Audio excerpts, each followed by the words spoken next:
What is going on, guys? Welcome back to another Pokemon Sun and Moon Wi-Fi battle. Today I'm using the same team as I was in the last video, and this is against Classic from Twitter. So I wanted to see if I could get this Hail team to do some more work. So looking at my opponent's team, I am afraid of the Alolan Marowak along with the Porygon Z, always a threat. Plus he does have an Alolan Ninetales of his own and a Mimikyu and stuff. Honestly, his team is just pretty damn scary. So let's go ahead and hop into it here. I'm going to go ahead and lead off with my Sableye yet again, as he actually leads off with the Porygon Z. And I was honestly thinking he might go directly for the Z conversion right off the bat, although unlikely. I just decided to go for the taunt just in case, but he actually is going to end up being a different Porygon than I actually expect. So check this out, I taunt him, he predicts that, and he's just going to go straight for the Thunderbolts, but luckily, since I'm pretty specially defensive, Sableye is able to eat that shit up like damn breakfast. So at this point, I don't really have any reason to switch out. I do have Recover with Prankster. I can get all my health back whenever the hell I want. So I decided to go for the Will-O-Wisp, actually expecting him to switch out here. But he ends up staying in, and he's just going to go for another Thunderbolt, trying to whittle me down a little bit. But obviously with no critical hit, I'm able to take that nicely. So at this point, I have a couple options. I decided to actually end up going for the Recover. I was thinking about going for the Foul Play in case he wanted to switch out. It wouldn't have done much to the Porygon Z, so I opted just to go straight for the Recover here to get my health back, because Sableye is looking pretty useful here, as he actually ends up switching out into the Marowak. I was pretty damn bummed I didn't go straight for the Foul Play, because it would have done a lot of damage to that Marowak, which is a pretty big threat to my team. But at this point, I do want to save Jelly Bean for later, because this thing is really useful for Will-O-Wisp shenanigans and stuff like that. So I decided to switch out. I don't want to take a Flare Blitz to the face, so I decided to switch into DJ Khaled here, who is thick fat, so I'm able to take fire moves pretty damn nicely. Plus, I'm actually max physical defense with an Assault Vest, so that doesn't really do a whole lot there with the Flame Charge. And at this point, I figured he would probably want to switch out, seeing how little damage that did, but he ends up actually staying in and just going directly for a Flare Blitz here, which leaves me at about half, but I go for the Pursuit, expecting the switch. So without him switching out, it's not going to do a whole lot of damage there. And I'm pretty bummed because I don't really have any recovery on the Snorlax. So he now goes for another Flame Charge, which is going to whittle me down quite a bit, but I'm just able to then go for an Earthquake, and that's going to finish off the Marowak. So he definitely did not preserve the Marowak as he should have. I feel like he probably should have switched out against Snorlax, but yeah, so down goes the Alolan Marowak, which is a large threat, and I'm stoked to see that thing down. So now he's going to switch into the Kuma-O, and here I was like, obviously whenever you battle these things, you don't know what's going to happen. So I decided just to go for the Body Slam, as he actually turns out to be Dragon Dance. And I was like, oh lord, I might get my ass swept here by a Dragon Dance Kuma-O. So I go for the Body Slam, and I'm really hoping for the Paralysis. And I actually do get it. For the first time in like forever, I was actually able to get the Body Slam Paralysis when I really needed it. So that's fantastic. Now this thing is not going to really be too big of a threat, considering it won't be that fast. So he actually does still outspeed me. He should be outfeed me because I'm fat as hell, but he outspeeds me, and Earthquake is going to take care of Snorlax. But I feel like I did my job there. I was able to get rid of the Marowak, so that's fun stuff. So he is actually leftovers, and at this point, obviously, I do have a lot of options when it comes to killing dragon types on this team. I decided to go into 69 Tails just because I want to get the Snow Warning up, because I want to get some Hail shenanigans going. So I get the Hail going, and at this point, I expect him to switch into the Toxapex. I should have gone for the Freeze Dry. Honestly, I don't really know why I didn't. I just go directly for the Blizzard here. So he is going to bring out old Peekaboo Master here, and the Blizzard obviously is not going to do a whole lot here. So I don't really want to take a Sludge Bomb. Obviously, being Fairy type, that's not my kind of thing. Plus, Freeze Dry will not be able to KO with his health. So I decided to switch out here, and I'm going to go into my Alolan Sandslash, who just enjoys being in the hail because of his ability. Plus, it just is it's like his fucking habitat. So I'm assuming he made the prediction and goes for the Liquidation rather than the Poison Attack, which is a nice play. It's going to lower my defense one stage, but honestly, this is a fine matchup on my end because I do have Earthquake, and Toxapex is afraid of the ground shaking. So I'm just going to go for an Earthquake here, as he's actually going to switch out, and he opts to go into his Kuma-O, which I'm assuming he decided to sack this thing off just because it's paralyzed and it really doesn't have a whole lot of offensive power left on his team. Plus, I have a lot of things to be able to take care of this. So Earthquake is not quite going to be able to take it out, obviously being non-stab and stuff, but I am going to be able to outspeed after he gets hit by some Hail and some leftover shenanigans, and Icicle Crash will be able to take care of the dragon. So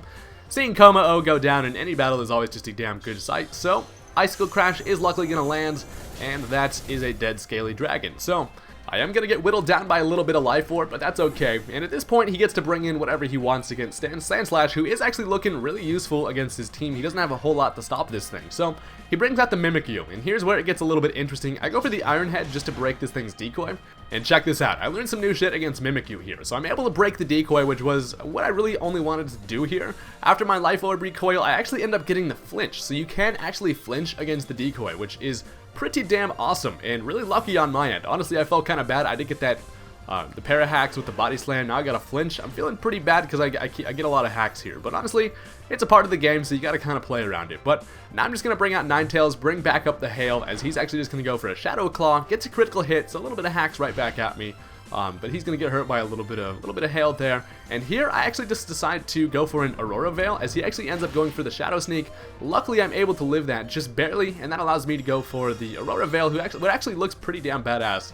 And this is going to make me stronger against both physical and special attacks. So my team's pretty damn bulky now with that around, and I'm pretty stoked to have that. So he is just going to be able to finish me off with a Shadow Sneak. So down goes the Ninetales. I don't have any way of setting up hail, although he does actually have a Ninetales of his own, so it's going to be hailing later on. So he's over there still getting hurt by the pellets of freaking hail. And now this allows me to bring out Fosizzle, my freaking... my Salazzle. So he is just going to go for a Shadow Sneak. I'm guessing it was just a last ditch effort there just to get a little bit of damage. It's obviously not going to do a whole lot with that Aurora stuff around.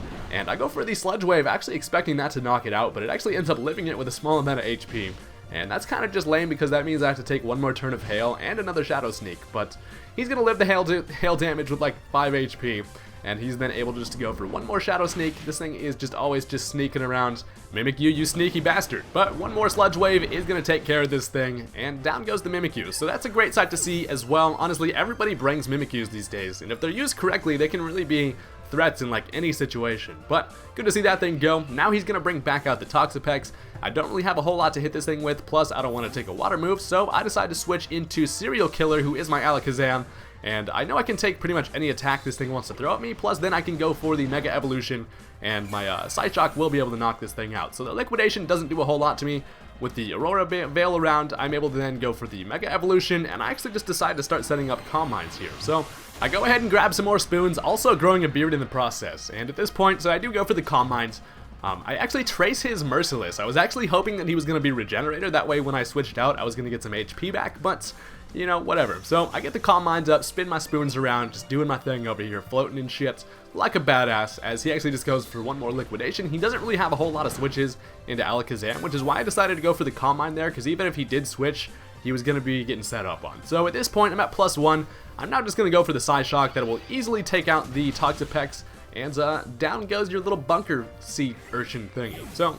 now at this point, he gets to bring in whatever he wants, and he decides to bring out the Porygon Z, which I'm still expecting to be Z conversion. So I go for the Focus Blast. Obviously, it's going to Focus Mist, and this is going to allow him to go for the Z move. So check this out. He actually has a pretty interesting Porygon Z. He told me after the match that everybody expects to see the Z conversion Porygon Z because they're so standard at this point, but he actually runs Normalium Z with the Hyper Beam. So he's going to go for the Breakneck Blitz, which will definitely take out my Alakazam. So that thing just absolutely destroyed me. With the Hyper Beam behind it, that's going to be a pretty damn powerful Z move. And that's actually really interesting. You get the Stab, plus Hyper Beam, plus a Z move. That'll pretty much KO like damn everything these days. So the Aurora Veil is going to wear off, but it's no big deal, as now I'm able to bring back out Jelly Bean. And I don't really feel like this thing has a whole lot to hit me with. He probably just has Bolt Beam, plus the Hyper Beam, and Recover. So he's going to go ahead and go for the Ice Beam, as I'm just going to go for a Foul Play, do a little bit of damage to this thing. And actually at this point, I didn't know if he had Recover or not. I was kind of just hoping he didn't.